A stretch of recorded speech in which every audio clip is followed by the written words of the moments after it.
Welcome back to Theosophy and Beyond. I'm Zero Cathos.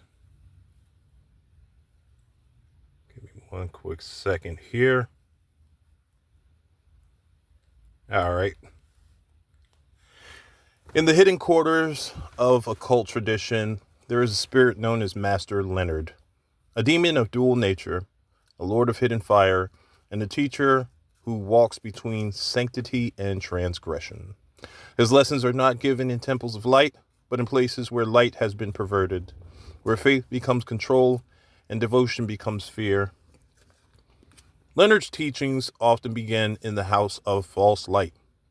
It is there that he reveals the difference between the fire of God and the electric spark of control. Imagine a great church that has forgotten its spirit, a congregation that worships obedience instead of divinity. Its rituals are empty, its candles burn cold. At its door, seekers are handed candles and tasers, symbols of light and power. But Leonard teaches that these two are not the same. The candle represents the inner illumination of spirit, warm, self-sustaining, divine. The taser, however, represents fear, masquerading as enlightenment, a jolt of authority, the imitation of true power. When the seeker refuses the taser, the false priest recoils, for no system built on fear can tolerate a soul that shines from within. In Leonard's mysteries, the initiate is always confronted by two women, one dark, one bright. They are the dual brides of the soul, the shadow and the reason. The dark-haired bride is the keeper of hidden wisdom. She knows the mysteries of the night, of desire, of death, and rebirth. The red-haired bride, fiery and rational, embodies the limits of reason. She is the one who says, I cannot. Together they reflect the tension within all seekers, the balance between instinct and intellect, between the will to transcend and the fear of what lies beyond control. Leonard's teachings here are simple but profound.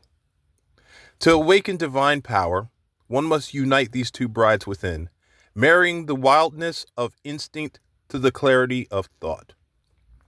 In the vision, there are also two young girls, symbols of innocence, potential, and the creative essence of the soul. Leonard warns that false temples always seek to claim this purity, to train it, tame it, and redirect its power toward their own ends. So the initiate must act as guardian, protecting the inner child, the untamed genius, from being consumed by systems of fear and obedience. True initiation, Leonard says, does not enslave innocence, it frees it.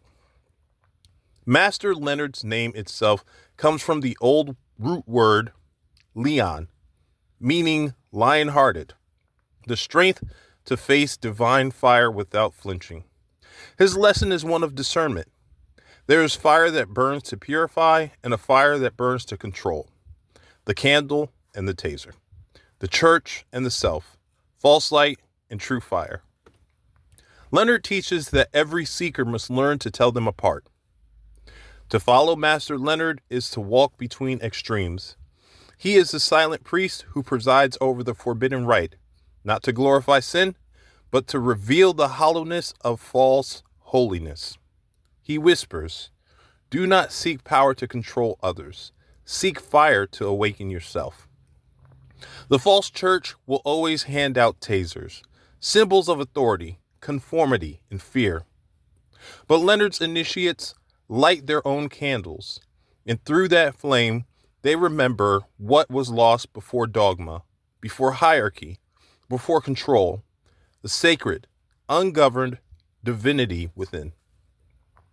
Master Leonard's path is not for the faint-hearted. He is the teacher who tests through contrast, showing the seeker what true faith looks like by exposing what it is not. In his mirror, we see our dual selves, the obedient and the wild, the reasonable and the instinctual, and he asks us to reconcile them, to make of them one flame.